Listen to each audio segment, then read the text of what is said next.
যখন আমার মন খারাপ থাকে তখন আমি বারান্দায় কিছুটা সময় কাটাই। আমার খুব ভালো লাগে। যখন আমার গাছগুলোকে আমি দেখি তখন আমার খুব ভালো লাগে। এই ভালো লাগাটা আসলে বলে শেষ করতে পারবো না। আমার বাগানে কিছু, কিছু ফুলের গাছ আছে, কিছু মরিচের গাছ আছে। এই গাছগুলো আমি যখন দেখি না তখন আমার অনেক শান্তি লাগে।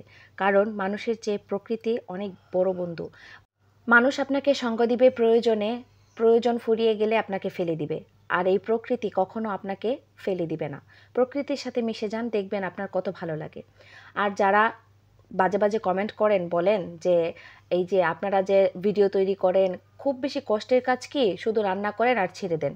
আর দেখেন, আমি একটা রেসিপি তৈরি করেছিলাম, এই রেসিপির পিছনে আমার কতগুলা হাঁড়ি পাতিল পরিষ্কার করতে হয়েছে, সেই চিত্রটাই আজকে তুলে ধরলাম। দেখেন কি পরিমাণ জিনিস নষ্ট হয় একটা রেসিপি তৈরি করতে গেলে।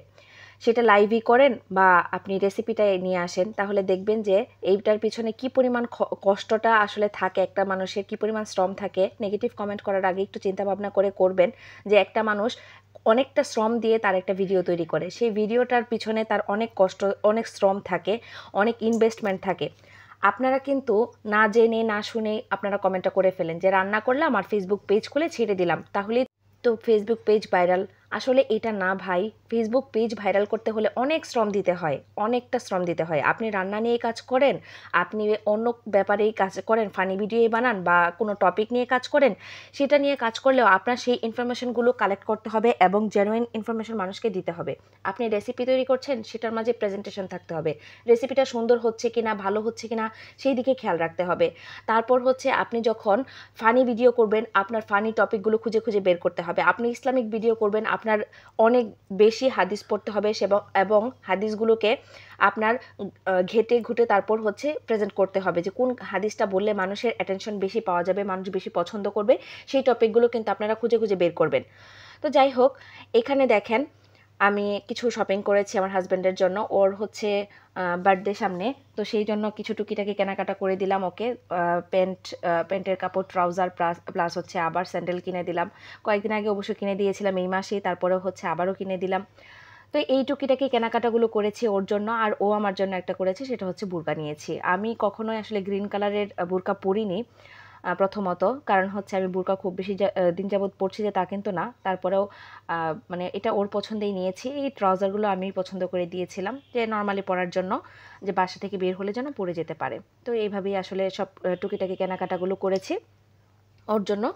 এটা আসলে ওকে বলিনি যে ওর বার্থডের জন্য কিনছি, কিন্তু তারপরেও মানে ও হয়তো বুঝতে পেরেছে, কারণ সামনেই ওর বার্থডে। আমার ছিল 9 তারিখ জুলাই মাসের, আর হচ্ছে ওর 16 তারিখ। তো যাই হোক, এইভাবেই ধরেন একজন আরেকজনকে ছোটোখাটো গিফট দিতে ভালোই লাগে, এটা না জানিয়ে দেওয়াই ভালো। আসলে দেখবেন যে কোনো প্রিপারেশন ছাড়া যখন কাউকে কোনো গিফট দিবেন তখন সেই জিনিসটা মানুষের পছন্দ হয়। আসলে এই শপিংগুলো কেমন হয়েছে অবশ্যই কমেন্ট করে জানাবেন। আর আমি গত পর্বে লাইভে হচ্ছে পুডিং তৈরি করছিলাম, তখনই ইলেকট্রিসিটি চলে যাওয়াতে আসলে পুডিংটার পরে দেখানো হয়নি। এখানে ক্যারামেলটা করে রাখা আছে পাত্রে। আর এখানে যে জিনিসটা ঢেলে দিচ্ছি সেই লিকুইডটা হচ্ছে আপনার, এখানে ডিম ব্যবহার করেছি 4টি। আর হচ্ছে আমি কনডেন্স মিল্ক দিয়ে করেছি, দুধের পরিমাণের চেয়ে কনডেন্স মিল্কের পরিমাণ বেশি। এখানে 1 টিন হচ্ছে আপনার কনডেন্স মিল্ক ব্যবহার করেছি, একটা জার, যে পুরোটা জারই ব্যবহার করেছি, এবং কয়েকটা বিস্কিট ব্যবহার করেছিলাম, 5-6টা বিস্কিট। আর হচ্ছে চিনি ব্যবহার করিনি এক্সট্রা কোনো, কারণ পুডিংয়ে খুব বেশি চিনি লাগে না, মিষ্টি প্রয়োজন নেই। যেহেতু কনডেন্স মিল্ক ব্যবহার করেছি সেই জন্য আসলে ব্যবহার করার প্রয়োজন পড়েনি। আর 1 মগ হচ্ছে দুধ ব্যবহার করেছিলাম, ঘন দুধ, আর কিছুই ব্যবহার করা লাগেনি। তো এভাবেই আসলে মুখটা চাপা দিয়ে তারপর হচ্ছে ভাপানোতে দিয়ে দিব 30 মিনিটের জন্য। যা বলছিলাম যে নেগেটিভ কমেন্ট করা যায়, কিন্তু একটা মানুষের জায়গায় এসে সেই কাজটা করাটা খুব বেশি কষ্টকর। কারণ আপনি যখন একটা কাজ করা শুরু করবেন তখন বুঝতে পারবেন সেই মানুষটা কতটুকু এফোর্ট দিচ্ছে তার একটা কাজের জন্য।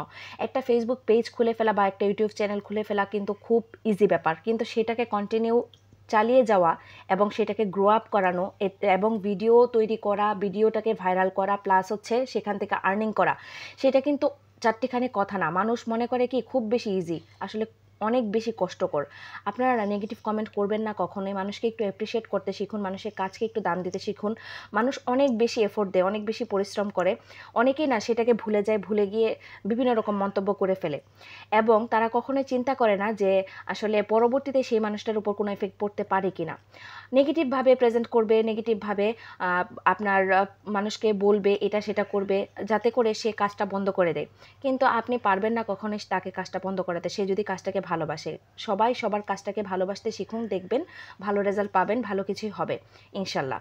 আর পরবর্তী দিন মানে ঠান্ডা হতে দিয়েছিলাম, নর্মাল ফ্রিজে ছিল এবং নামিয়ে পরবর্তী দিন হচ্ছে নামিয়ে নিলাম, মোল্ড আউট করলাম এবং কেটে দেখাচ্ছি আসলে আমার পুডিংটা কেমন হয়েছিল। খেতে কিন্তু অসাধারণ হয়েছিল। যারা এভাবে তৈরি করেননি পুডিং, অবশ্যই পুডিং একবার হলেও বাসায় ট্রাই করবেন। ক্যারামেল পুডিংটা কিন্তু খেতে অসাধারণ লাগে। আমি সবসময় আমার বাচ্চার জন্য এই টাইপের ডেজার্টগুলো তৈরি করি যাতে করে দুধ ডিম দুইটার পুষ্টি সে পায়। আর এক্সট্রা চিনি আমি ব্যবহার করিনি, তারপরে অনেক বেশি মিষ্টি হয়েছে। যেই মিষ্টিটা না হলেও চলতো, আরও কম হলেও আমার কাছে ভালো লাগতো। তো আপনারা এইভাবে ট্রাই করে দেখতে পারেন। আমার ভিডিওটি আজকে কেমন লেগেছে অবশ্যই কমেন্ট করে জানাতে ভুলবেন না। যারা এখনও পেজটি ফলো দেননি অবশ্যই ফলো দিয়ে দিবেন। যারা এখনও আমার ইউটিউব চ্যানেলটি ভিজিট করেননি অবশ্যই ভিজিট করে নেবেন। আমার ভিডিওগুলো কেমন লাগে আপনাদের অবশ্যই কমেন্ট করতে ভুলবেন না। আমি সবসময় চেষ্টা করি আমার বেস্টটা দিয়ে আপনাদের সামনে প্রেজেন্ট করার জন্য, কিন্তু অনেকেই হয়তো ফুল ভিডিও দেখেন না, সেই জন্য অনেক ইম্পর্টেন্ট ইনফরমেশন এবং ভিডিওর আকর্ষণীয় জিনিসগুলি মিস করে যান। ভালো থাকুন।